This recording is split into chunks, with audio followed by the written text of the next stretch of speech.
Good evening! Magluluto tayo ngayon ng sinigang sa miso ng ulo ng yellow bean. Ayan ang ating mga panglahok.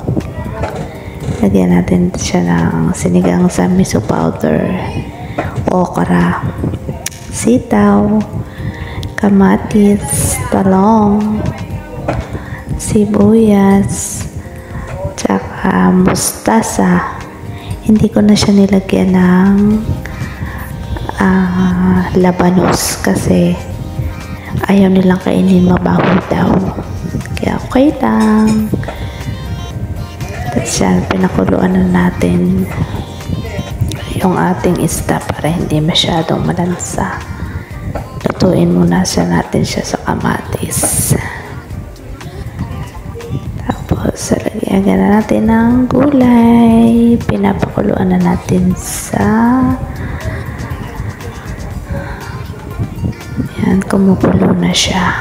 Mayroon na siyang powder na sinigang sa miso.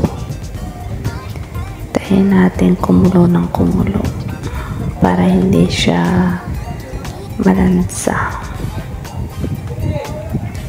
Yan, kulong-kulo na siya.